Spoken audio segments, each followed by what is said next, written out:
তারা কি স্থায়ীভাবে মক্কায় থেকেই যাবে? তারা কি দুনিয়া থেকে যাবে না? হে নবী, আপনি শোনেন, কুল্লু নাফসিন যায়িকাতুল মাউত ওয়া নাবলুকুম বিশ-শাররি ওয়াল খায়রি ফিতনাতাও ওয়া ইলাইনা তুরজাউন। হে নবী, আপনি শুনুন, যাদেরকে জীবন দিয়েছি সবাইকে আমি মৃত্যুর স্বাদ গ্রহণ করাবই, এবং তাদেরকে এই দুনিয়াতে এই জন্য আমি সৃষ্টি করেছি। এই দুনিয়াতে দুইটা জিনিস দিয়ে আমি মানুষকে পরীক্ষা করব, একটা ভালো জিনিস দিয়ে, একটা খারাপ জিনিস দিয়ে। মানুষকে সুখ দিয়ে পরীক্ষা করব, মানুষকে বিপদ আপদ বালা মুসিবত অসুখ বিসুখ দিয়ে আমি পরীক্ষা করব। কে এই দুইটার ওপর আমি আল্লাহকে স্মরণ করে আমি আল্লাহর পথে চলতে পারে। মানুষকে সুখ দিয়ে আমি পরীক্ষা করব। দেখেন, যাদেরকে এমপি বানিয়ে দিয়েছে, এটা একটা সুখ না? একটা মানে সম্মান দেওয়া হয়েছে না? চেয়ারম্যান যাদেরকে করে দিল আল্লাহ, যাদের একটা চাকরি পাইয়ে দিল, পরিবার যাদের টিকিট পাইয়ে দিল, এটা একটা সুখ না? যাদের একতলা বাড়ি ছিল না, একতলা বাড়ি করার আপনার তৌফিক দান করলো। যাদেরকে গোদাগাড়িতে মাটি কিনার সব মানে সম্বল ক্ষমতা ছিল না, তাদেরকে গোদাগাড়িতে মাটি কিনার আল্লাহ তৌফিক দান করছেন, রাজশাহীতে মাটি করার তৌফিক দান করছেন। এই যে সম্পদ দিয়ে, সুখ স্বাচ্ছন্দ্য দিয়ে আমি তাদেরকে কি করবো? একটা পরীক্ষা করবো। এই অবস্থায় আমি আল্লাহর সুখকে আদায় করে কি করে না। এবং আরেকটা করব, যে আপনার অভাব অনটন লেগেই আছে, আপনার বালা মুসিবত লেগেই আছে। এই যে বাস দুর্ঘটনায় যে ব্যক্তিগুলো মরে গেল, অনেকে দেখা গেল স্ত্রী বাসাতে আছে, আপনার একজন ব্যক্তি চাকরি করত, ওই মারা গেল। এখন ওই পরিবারটার অবস্থা কি হবে বলেন? মনে করেন আপনার বাড়িতে আপনি ইনকাম করেন, আপনার ছোট ছোট ছেলে, আপনার স্ত্রী আছে, মা আছে, বৃদ্ধ বাবা আছে, আপনার ইনকাম আপনার বাড়িতে চলতো, কিন্তু আপনি মারা গেলেন। এখন আপনার পরিবার এই যে অসুবিধার মধ্যে পড়ে গেল, বিপদের মধ্যে পড়ে গেল, এই অবস্থা তো আল্লাহকে ডাকে কি ডাকে না? আল্লাহর কথা শুনে কি শোনে না? আল্লাহ বলছেন, এই যে বালা মুসিবত, বিপদ আপদ, তারপর সুখ স্বাচ্ছন্দ্য সব দিয়ে আমি মানুষকে কি করবো? পরীক্ষা করব। এবং বলছেন সুম্মা লাতুসআলুন্না আনিন নাঈম, যে আমি এই সমস্ত নিয়ামত গুলোই কাল কিয়ামতের মাঠে আপনার আমার কাছ থেকে আল্লাহ রাব্বুল আলামিন পুঙ্খানুপুঙ্খানুরূপে কি করবেন? গ্রহণ করবেন। তাই আপনাকে আমাকে মৃত্যুর কথা স্মরণ করেই সামনের দিকে এগিয়ে যেতে হবে। সম্মানিত উপস্থিতি, মৃত্যু আপনাকে আমাকে নিবেই নিবে। একটা নির্দিষ্ট সময় আপনার আমার জন্য নির্ধারণ করে দেওয়া হয়েছে। আল্লাহ রাব্বুল আলামিন বলেন, ওয়ালিকুল্লি উম্মাতিন আজাল ইযা জাআ আজালুহুম ফালা ইস্তাখিরুনা সাআতাও ওয়ালা ইস্তাকদিমুন। প্রত্যেক জাতির জন্য, প্রত্যেক ব্যক্তির জন্য, প্রত্যেক মাখলুকাতের জন্য আমি নির্দিষ্ট একটা সময় নির্ধারণ করে রেখেছি। যখন ওই সময় চলে আসবে, এক সেকেন্ড তাকে সময় দেওয়া হবে না, এক সেকেন্ড তাকে আগেও এই দুনিয়া থেকে মৃত্যুবরণ করানো হবে না। তাহলে আপনার আমার একটা নির্দিষ্ট সময় রয়েছে। এই সময়ের মধ্যে আমরা অনেকেই বলছি যে আহারে, এই ব্রেকটা যদি না ফেল হতো তাহলে 26টা তাজা তাজা প্রাণ পদ্মা নদীর মধ্যে ঢুকতো না। আবার এই যে ফেনীতে আপনার কয়েকদিন আগে আপনার ট্রেনের সঙ্গে বাসের ধাক্কা লাগলো, ওখানে প্রায় 20-25 জন মারা গেল। অনেকে বলছে যে আপনার যে গেটম্যান ছিল, গেটম্যান যদি মোবাইলটা ধরতো তাহলে ট্রেনের সিগন্যালটা সে ফেলতে পারতো, আর ওই বাসটা লাইনে উঠতো না। কিন্তু আল্লাহ বলছেন কি, যে ইযা আরাদাল্লাহু কবজা আবদিন বিআবদিন জাআলা লাহু ফিহা হাজাতান। বিশ্বনবী বললেন, কোন বান্দার মৃত্যু যদি পৃথিবীর যে জায়গায় নির্ধারণ করা হয়েছে, মরার আগ মুহূর্তে আল্লাহ রাব্বুল আলামিন ওই জায়গায় যাওয়ার জন্য তার প্রয়োজন সৃষ্টি করে দিবেন। যারা রাজমিস্ত্রি কাজ করেন, আপনার চিটাগাং যাবেন, আপনি ফেনী যাবেন, আপনি নোয়াখালী যাবেন, আপনি কক্সবাজার যাবেন, আপনি ওই বাসে আছেন, ওই ফেনীর বাসে মনে করেন আছেন, আপনি রেল ক্রসিং করতে গেছেন, ওই জায়গায় আপনার মৃত্যু লেখা আছে, ওই বাস অবস্থায় আপনি মৃত্যুবরণ করলেন।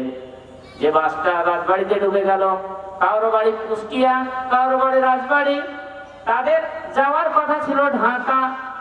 আল্লাহ বলছেন, বান্দা তোর মৃত্যু হবে ওই পদ্মার বুকে, ওই ঘাটে ফেরিতে উঠতে গিয়ে তোমার মৃত্যু হবে বাসের মধ্যে, পদ্মার ৮০ থেকে ৯০ ফিট নিচে বাসের মধ্যে তুমি পানি খেয়ে তোমার ওখানে মৃত্যুবরণ হবে।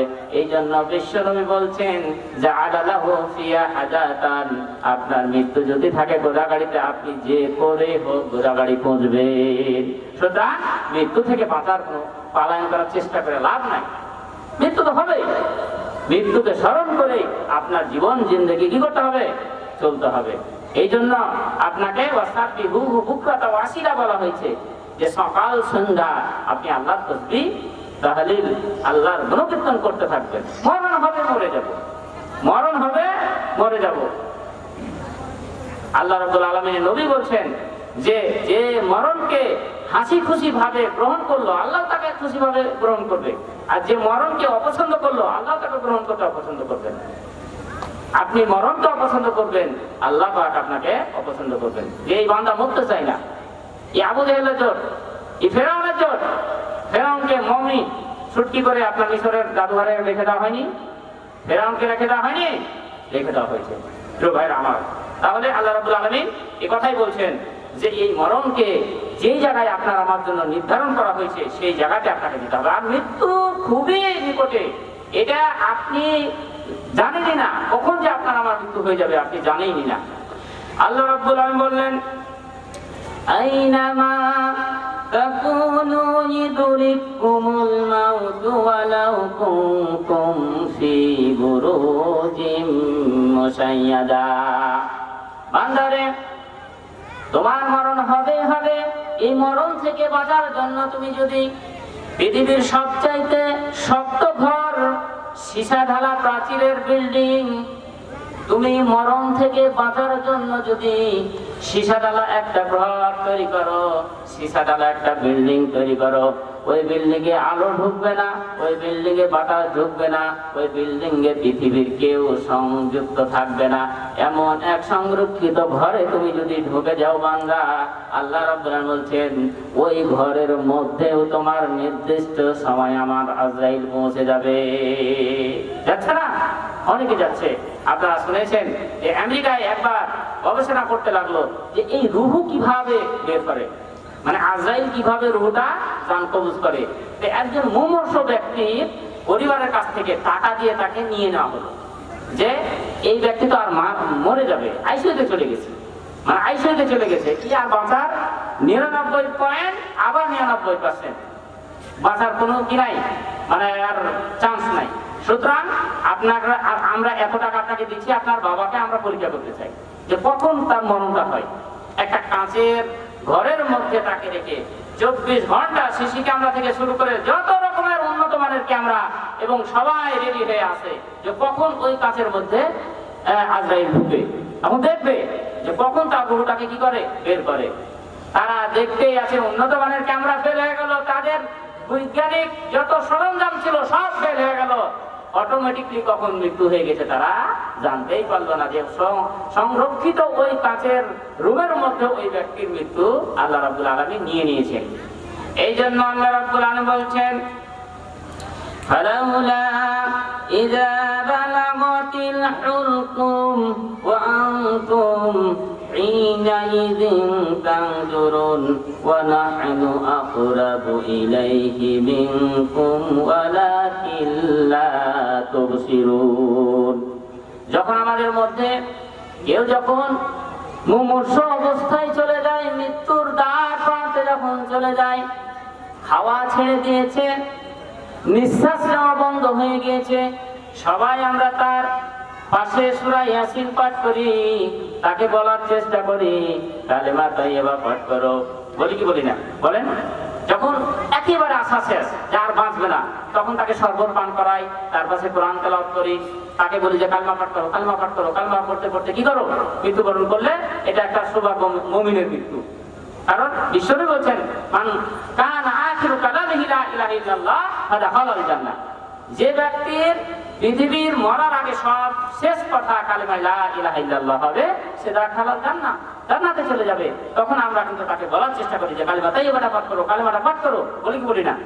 আল্লাহ রাব্বুল আলামিন এই জন্য বলছেন যে ওই আমেরিকার গবেষকরা সবাই কিন্তু সামনে আজরাইলকে দেখার জন্য রেডি, যে কখন ও জান কবজ করে দেখবো, রুহু কখন নিয়ে যায় আমরা দেখবো, কিন্তু তার উন্নত যন্ত্রপাতি সব কেটে হয়ে গেল, সব কেটে হয়ে গেল। এই কথাটা আল্লাহ রাব্বুল আলামিন বলছেন যে ফালাউলা ইযা বালাগাতিল হুলকুম, যখন আমি মানুষের কণ্ঠনালীতে নিয়ে চলে আসি রুহটা, ওয়া আনতুম হিনাইযিন তানজুরুন, তখন তোমরা চতুর্পাশে ওই মুর্দার ভাই দাঁড়িয়ে আছে, ওই মুর্দার ছেলে দাঁড়িয়ে আছে, ওই মাইয়িতের মেয়ে দাঁড়িয়ে আছে, ওই মাইয়িতের বোন দাঁড়িয়ে আছে, আত্মীয় স্বজন সবাই দাঁড়িয়ে আছে, কিন্তু কেউ আজরাইলের কাছ থেকে রূহটাকে রক্ষা করতে পারে না। পারে? কেউ পারে না। আমরা সবাই বসে আছি, দেখতে আছি, চোখ বড় বড় করে দিল, জিহ্বা বের করে দিল, লাফালাফি করতে লাগলো, এর মধ্যে কখন আজরাইল আলাইহিস সালাম জানটাকে কবজ করে নিল। এই জন্য আল্লাহ রাব্বুল আলামিন বলছেন যে ওই সময় আমি ওখানে থাকি, আমার আজরাইলের মাধ্যম দিয়ে, আমার আজরাইল ওখানে থাকে, ওয়া নাহনু আকরাবু ইলাইহি মিনকুম ওয়ালাকিন লা তুবসিরুন, তোমাদের অতি নিকটে আমি থাকি, তারপরও তোমরা আমাকে দেখতে পাও। আজরাইলকে দেখতে পান? আমরা আজরাইলকে কি দেখতে পাই? আমরা আজরাইলকে দেখতে পাই না। একমাত্র ওই মাইয়িত যার জান কবজ করা হয় তিনি কিন্তু আজরাইলকে দেখতে পান। সেই যদি ব্যক্তি কাফের হয় তাহলে আজরাইলের বিকট রূপ দেখে, খারাপ এত বিকট রূপ, উযহু বলা হয়েছে, পৃথিবীর মধ্যে যত খারাপ চেহারা, পৃথিবীর মধ্যে সবচাইতে যেটা খারাপ চেহারা, এই খারাপ চেহারার রূপে আজরাইল আলাইহিস সালাম তার সামনে আসে। এবং পৃথিবীর মধ্যে সবচেয়ে যেটা দুর্গন্ধযুক্ত পোশাক, এই নোংরা পোশাক পরে তার সামনে আসে, এত দুর্গন্ধযুক্ত। সম্মানিত উপস্থিতি, এই কথাটাই বলছেন যে রূহু যখন কবজ করা হয়, জানটা যখন বের করে আজরাইল, আমি পাশে থাকি কিন্তু তোমরা দেখতে পাও না। এই কথাটাই অন্য এক জায়গাতে বলছেন, ওয়া আনযিরহুম ইয়াওমাল আজিফাতি ইযিল কুলুবু লাদাল হানাজিরি কাযিবিন মা লিয-যালিমিনা মিন হামিমিন ওয়ালা সাফীইন ইতা।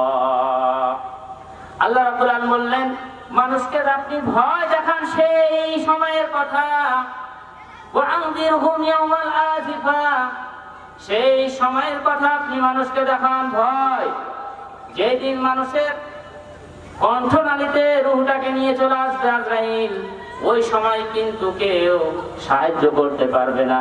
মালিয-যালিমিনা মিন হামিমিন ওয়ালা সাফী, যখন জালিমদের জানটা কবজ করা হবে তখন কোনো সুপারিশকারী পাবে না, কোনো সাহায্যকারী পাবে না। এই সময়ের কথা মানুষদেরকে তুমি বেশি বেশি ভয় দেখাও। কাকে বলছেন? আল্লাহ রাব্বুল আলামিনের নবীকে বলছেন যে এই কথাগুলো বেশি বেশি তুমি বলে দেখাও। আবার অন্য জায়গায় বলেন, কাল্লা বাল তুহিব্বুনাল আজিলাতা ওয়া তাযারুনাল আখিরাহ। আল্লাহ বললেন, ধমক দিয়ে বললেন, ওই বান্দা শোন, তোদেরকে ধমক দিয়ে বলি, তোদেরকে এত বুঝাইলাম যে এই দুনিয়া আসল কিছু না, এই দুনিয়া একটা মোহ, এই দুনিয়া একটা অস্থায়ী জায়গা, পরকাল হচ্ছে আসল জায়গা। জান্নাতে যেতে পারলে তোর আসল সুখ, তারপরও কেন তোমরা দুনিয়া দুনিয়া করছো? আল্লাহ বল তুহিব্বুনাল আজিলা, তারপরও দুনিয়ার কিছু মানুষ ছুটাছুটি করে, ছুটতে ছুটছে না। হাজি গাজী মুল্লি মোল্লা মুন্সি থেকে শুরু করে সবাই কিন্তু যাচ্ছে। আর টাকার লোভ নাই বলেন? সবার টাকার লোভ আছে, সবাই আমরা এই টাকা পিছিয়ে দৌড়াচ্ছি, সবাই আমরা জায়গা জমির পিছিয়ে দৌড়াচ্ছি, ঠিক না বলেন? আপনার এই যে এই বালিয়াডাঙ্গার কাজী সাহেব আপনার একদিন গল্প করছে যে ভাই বাড়িটা কমপ্লিট করতে পারলাম না, মোটামুটি 33 লক্ষ টাকা খরচ করা হয়েছে। আর মুখে দুটার বাড়ি মারতে হবে না? হ্যাঁ, যে 33 লক্ষ টাকা কমপ্লিট হয়নি বাড়ি এখনো, অথচ একজন আলেম। তাহলে 33 লক্ষ টাকা নিজে একজন আলেম হয়ে যদি বাড়ি করে কমপ্লিট হয়নি, তাহলে সাধারণ মানুষকে কি বুঝাবে? কি বুঝাবে বলেন? হ্যাঁ, অথচ বিশ্বনবী নিজে এমন ভাবে আমল করছেন। আজকে যে হাদিসটা আপনাকে বলেছি যে ইবনে উমর বলছেন যে আখাযা রাসূলুল্লাহ সাল্লাল্লাহু আলাইহি ওয়াসাল্লাম বিবাদি জাসাদি, বিশ্বনবী আমার হাতটাকে ধরলেন, আমার শরীরের একটা অংশকে ধরলে বললেন, কুন ফিদ দুনিয়া কাআন্নাকা গরীবুন আও আবিরু সাবিল ওয়া উদ্দা নাফসাকা মিন আহলিল কুবুর। হে ইবনে উমর, তুমি শুনো, এই দুনিয়াতে তুমি ফকিরের মতো বসবাস করো, এই দুনিয়াতে তুমি মুসাফিরের মতো বসবাস করো, এই দুনিয়াতে তুমি মিসকিনের মতো বসবাস করো, এই দুনিয়াতে তুমি নিঃস্ব একজন ব্যক্তির মতো বসবাস করো, যার বাড়ি ঘর নাই, যার জায়গা জমি নাই, যার সহায় সম্বল নাই, এইরকম একজন মুসাফির এবং ফকিরের মতো এই দুনিয়াতে তুমি বসবাস করো। এবং সবসাকে নিজে সবাই নিজে তুমি এই কবরের বাসিন্দা হিসাবে নিজেকে বিবেচনা করো। আমরা করি, এটা করি। বিশ্বনবী বলছেন যে তুমি ভাই ফকির নিজেকে ভাবো। ফকিরের বাড়ি ঘর আছে, যারা ফকির মিসকিন আছে, যেইখানে রাত সেখানে খায়, ঠিক কিনা বলেন? যে আপনার দুপুর যেখানে হলো ওখানে মানে মা দুটা ভিড় থেকে আবার দুটা খাবো যে ভাই, মানে মা খালা যা বলে সবাই ও যেখানে আপনার দুপুর হলো ওই জায়গায় ওই বাড়িতে ভিড়টাও নিল, আবার ওই বাড়িতে দুটা খেয়ে নিল, তাই কিনা? আবার যেখানে রাত হলো মসজিদ মাদ্রাসায় শুয়ে গেল। একজন মুসাফির, আপনার মুসাফির, আর বাড়ি ঘর আছে কি? যেখানে জায়গা পেল, হোটেলে হোক, বাড়িতে হোক, মসজিদে হোক, থেকে গেল।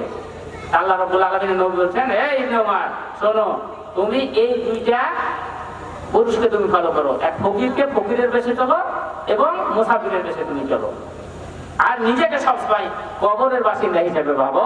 তাহলে তুমি দেখবে তোমার দুনিয়াটা সুখময় হবে, তোমার দুনিয়াটাও সুখময় হবে, তোমার আখিরাতটা সুখময় হবে। সম্মানিত উপস্থিতি, তাহলে বুঝতে পারছেন যে আল্লাহ রাব্বুল আলামিন এই দুনিয়াতে আপনাকে আমাকে মানে কি জন্য সৃষ্টি করছেন? এই কাফেরে যখন মৃত্যু হবে এই বিষয়টা একটু আলোচনা করি, তাদের অবস্থাটা কি হবে এবং মুমিনদের মৃত্যুর সময় তাদের অবস্থাটা কি হবে। আল্লাহ রাব্বুল আলামিন বললেন, আল্লাযীনা তাতাওফাহুমুল মালাইকাতু যালিমি আনফুসিহিম ফাআলকাউস সালামা মা কুন্না না'মালু মিন সুইন বালা ইন্নাল্লাহা আলিমুম বিমা কুনতুম তা'মালুন। আল্লাহ রাব্বুল আলামিন বললেন, যখন কাফেরদের জানটা যখন কবুল করা হবে, কাফেরদের যখন মৃত্যুর সময় চলে আসবে, ফেরেশতা বলবে, যালিমি আনফুসিহিম, এই বান্দা নিজের আত্মার উপর যারা জুলুম করেছো, এই দুনিয়াতে যারা জুলুমবাজ ছিলা, এই দুনিয়াতে যারা স্বৈরাচার ছিলা, এই সমস্ত স্বৈরাচারের যখন, এই সমস্ত জালিমের যখন, এই সমস্ত ফাসিক মুনাফিক ব্যক্তি যারা ছিল, এদের যখন জানটা কবুল করতে চলে আসবে, তারা বলবে, আমাদেরকে একটু সময় দাও। তারা বলবে, লাউলা আখারতানি ইলা আজালিন করিব, তারা বলবে, আল্লাহ আমাকে একটু সময় দাও, আমাকে আর একটু সময় দাও, আমাকে আর একটু সময় দাও আল্লাহ, আমি অনেক ভুল কাজ করে ফেলেছি, আমাকে আর একটু সময় দাও। এভাবে কিন্তু তারা সময় চাইতে থাকবে। আল্লাহ রাব্বুল আলামিন ওই ব্যক্তিকে বলবেন, সময় দিলে তুমি কি করবে? ওই ব্যক্তি তখন বলবে, রব্বি লাউলা আখারতানি ইলা আজালিন করিব ফাআসাদদাকা ওয়া আকুম মিনাশ সালিহিন। ওই কাফেরেরা বলবে, ওই জালেমেরা বলবে, ওই ফাসিকেরা বলবে, আল্লাহ আমাকে যদি একটু সময় দাও, তাহলে আমি আমার যত সম্পদ রয়েছে এই সম্পদগুলো আমি এই মাহফিলে দান করে দিব, আমার মসজিদে দান করে দিব, আমি ঈদগাহে দান করে দিব, গোরস্থানে দান করে দিব। অর্থাৎ ফি সাবিলিল্লাহ বলতে আল্লাহর রাস্তা যা বলতে বোঝায়, এই সমস্ত রাস্তায় আমার ধন সম্পদগুলো সব সদকা করে দিব। ওই জালেমেরা একটু সময় চাইবে, একটু আমাকে অবকাশ দাও, একটু সময় দাও, আসলে দেরি হয়ে গেছে তো, এখন যদি আমাকে আর একবার পাঠাও দুনিয়াতে, তাহলে আমি আমার যত ধন সম্পদ, কিসের বাড়ি গাড়ি, কিসের ব্যাংক ব্যালেন্স, কিসের জায়গা জমি, আমি সব আমি দান ফেরত করে আসবো তোমার রাস্তায়। আর কি করবো? ওয়া আকুম মিনাশ সালিহিন, পৃথিবীতে যত সৎ বান্দা রয়েছে, পৃথিবীতে যত নেককার বান্দা রয়েছে, এই নেককার বান্দাদের অন্তর্ভুক্ত হয়ে যাব, আর স্বৈরাচারের দোসর হব না, আর যারা মুনাফিকি করেছে তাদের কর্মী হব না, আর যারা জুলুমবাজের সঙ্গে জড়িত থেকেছে আমি তাদের সঙ্গে আর ঘোরাঘুরি করব না। কে কইবে? এই জালেমবাজ যারা জুলুম করেছে এই দুনিয়ায়, যারা স্বৈরাচারী আচরণ করেছে, এরাই কিন্তু আল্লাহর কাছে একটু সময় চাইবে, কিন্তু সময় দেওয়া হবে না। কারণ আল্লাহ রাব্বুল আলামিন তখন বলবেন, ওয়ালা ইউআখিরাল্লাহু নাফসান ইযা জাআ আজালুহা ওয়াল্লাহু ওয়াল্লাহু খবীরুম বিমা তা'মালুন।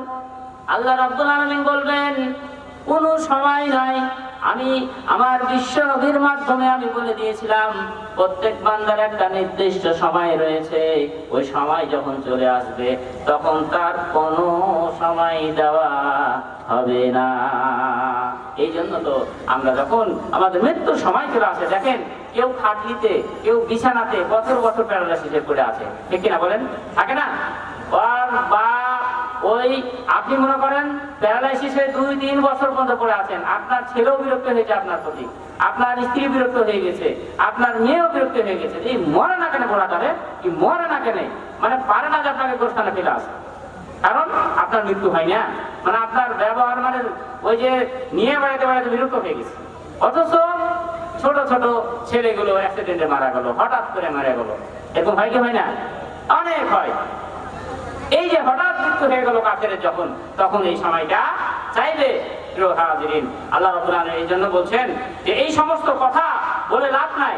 আল্লাহ রাব্বুল আলামিন এই সমস্ত কথা বারবার বলেছেন, এই কাফের আল্লাহর কাছে আবার বলবেন, ওয়ালাউ তারা ইদিল মুজরিমুনা নাকিসু রুউসিহিম ইনদা রাব্বিহিম রব্বানা আবসারনা ওয়া সামি'না ফারজি'না না'মাল সালিহান ইন্না মুকিনুন। আল্লাহ রাব্বুল আলামিন বললেন, এই কাফেরেরা আল্লাহর কাছে বলবে, আল্লাহ আমরা শুনলাম, আমরা দেখলাম, আমরা মেনে নিলাম, আমরা সব মেনে নিলাম, ফারজি'না না'মাল সালিহান ইন্না মুকিনুন। এখন আমাদেরকে আবার দুনিয়াতে পাঠায়া দেন, আমরা আর ভুল কাজ করব না, আমরা আর ভুল কাজ করবো না, আমাদেরকে দুনিয়াতে কি করেন, পাঠায় দেন। এভাবে অনেক আলোচনা রয়েছে, বুঝতে পারছেন। যেহেতু একটা এটা হচ্ছে সময়ের ব্যাপার, আমার সময় কথা ছিল 9:10, আপনার আলোচনা যখন শুরু করি মাত্র 20 মিনিট সময় ছিল। আপনার দ্বিতীয় মেহমান অলরেডি চলে আসছে, আপনাদের দেশের সন্তান, আর মাত্র 10 মিনিট আমি সময় নিব, উনি থাকতে থাকতে আলোচনা একটু সেটিং দিন। তো এই যে কাফেরের মৃত্যুর অবস্থায় তখন মানে একটি বিশাল হাদিস রয়েছে, মিশকাত এবং মুসনাদ আহমদ, এই দুই কিতাবে হাদিসটি অনেক বড়। আমি আপনাদের সামনে শুধু বাংলা অনুবাদটা করি, আমি হাদিসের বাংলা অনুবাদটা শুধু বলি যে যখন কাফেরের মৃত্যুর জন্য আজরাইল আলাইহিস সালাম আসবেন, তখন তার চোখের দৃষ্টি সীমার বাইরে একদল ফেরেশতা ওই একটা চট নিয়ে আসবে, একটা চট নিয়ে এসে ওখানে তারা চোখের দৃষ্টি সীমার বাইরে দাঁড়িয়ে থাকবে। আর এখানে আজরাইল আলাইহিস সালাম তার সামনে এসে বসলো, বসার পর তাকে বলবেন, ইয়া আইয়াতুহান নাফসুল খাবিসা উখরুজি শাখাতিন মিনাল্লাহি ওয়া গাদাবিন। এই খবিস আত্মা বের হয়ে আয়, এই খবিস আত্মা বের হয়ে আয়। ওই আত্মা তখন আজরাইলের বিকট চেহারা দেখে, খারাপ চেহারা দেখে, ভয়ঙ্কর রূপ দেখে এদিক সেদিক পালাপালি করবে, দেহর এদিকে যাবে, ওদিকে যাবে, মাথার দিকে যাবে, পায়ের দিকে যাবে, এমন ভাবে টেনে ছিঁড়ে বের করবে। বলা হয়েছে একটা জিন্দা খাসির যেমন চামড়াকে ছিঁড়ে দিলে ওই খাসির যেমন কষ্ট হয়, ওই ব্যক্তির রূহ যখন বের করবে তখন এত কষ্ট হবে। নাউযুবিল্লাহ। তাহলে আপনার রূহ আমার রূহ ওভাবে বের হোক, এটা কি আমরা চাই? আমরা কেউ চাই না। সঙ্গে সঙ্গে আজরাইল ওই রূহটাকে নিয়ে যে আপনার কাপড়ে জড়ে নিয়ে তাড়াতাড়ি নিয়ে যাবে। আর এত দুর্গন্ধ যে পৃথিবীর মধ্যে আর কোন দুর্গন্ধ এত নাই। ওই ফেরেশতা যে চোখের দূরে ছিল, চোখের দৃষ্টি সীমার বাইরে ছিল, সঙ্গে সঙ্গে দিবে আর চটে জড়ে নিবে, আর গোটা যে দুর্নাম হবে সঙ্গে সঙ্গে আসমানের দরজার দিকে যখন যাবে, আসমানের দরজা এই খবিস আত্মা কারে, হ্যাঁ এই খবিসের বলে মানিক চকের অমুক খবিসের বেটা অমুক খবিস, যত খারাপ নাম আছে অমুক খবিসের বেটা অমুক খবিস আত্মা বলে স্লোগান স্লোগান অকালিয়া যা। এই 7 তবক জমিনের নিচে একটা জায়গা আছে, ওই জায়গাতে সিদ্দিনে আপনার নিয়ে যাবে, ওই জায়গাতে নিয়ে যায়, ওখানে বলে নামটা লিখে দে। আর যদি মুমিন ব্যক্তি হয় তাহলে ওই ফেরেশতা এসে আসবেন, আর ওই জান্নাতের কাফনের থেকে সুন্দর কাফন এবং খুশবু, যত সুন্দর খুশবু সব নিয়ে এসে ওখানে দৃষ্টি সীমার বাইরে বসে থাকবে। এবং ফেরেশতা এসে বলবে, ইয়া আইয়াতুহান নাফসুত তাইয়্যিবা, হে পবিত্র আত্মা, উখরুজি বের হয়ে আয় ইলা মাগফিরাতিন মিনাল্লাহি ওয়া রিদওয়ান, আল্লাহর সন্তুষ্টি আল্লাহর ক্ষমার দিকে বের হয়ে আয়। আমার ভাইরা যদি বলেন ওই ফেরেশতা যদি আল্লাহর ক্ষমা আল্লাহর সন্তুষ্টির কথা বলে আপনাকে যদি বের করেন, ওই আত্মা আর জমিনে থাকতে চাইবে? বলে যে আল্লাহ মাফ করে দিয়েছে, আল্লাহ সন্তুষ্টির জন্য আমাকে ডাকতেছে, সঙ্গে সঙ্গে এমন ভাবে আত্মাটা বের হবে, আপনার কলসিকে যেমন কাজ করে দিলে পানি সহজে পড়ে যায়, এইভাবে সহজে ওই আত্মাটাকে নিয়ে আপনার ওই যে কাফনে জড়িয়ে নিবে। খুশবু এত খুশবু, আসমান জমিনে ওই রকম খুশবু নাই। এভাবে নিয়ে যে আসমানে বলবে, এই সুন্দর আত্মা, পবিত্র আত্মাটা কার? বলবো অমুক মানিক চকের, অমুক হাজির বেটা, অমুক মাওলানার বেটা, অমুক মাওলানার আত্মা। মানে ভালো নামটা সব চাইতে জপে আপনি নিয়ে যাবে। এইভাবে আপনাকে 7 আসমান উপরে একটা জায়গায় নিয়ে ওখানে বলবেন নামটা লিখে দাও, যে কবরে আর রোডটা গিয়ে ওই যে আপনি মাটি দিয়ে আসবেন 40 কদম যাবে, ওই রোডটা ওখানে আপনার নিয়ে চলে গেল। সময় যেহেতু শেষ হয়ে গেছে, আমি এই মৃত্যু সম্পর্কে যতটুকু আপনাদের সামনে তুলে ধরার চেষ্টা করলাম, আল্লাহ পাক আমাদের সকলকে একটা আশা করব যে মরার সময় যেন ফেরেশতা বলে কি, যে আল্লাহর ক্ষমা এবং সন্তুষ্টি হয়ে বের হয়, মুমিনের মৃত্যু যেন আমাদের হয়। ঠিক কিনা বলেন? এটা আমাদের আশা কি আশা না? আমরা আজকে দেখেন মারামারি করে, আমরা হিংসাত্মক করে আমার পরিবেশটাকে কত নষ্ট করে ফেলেছি।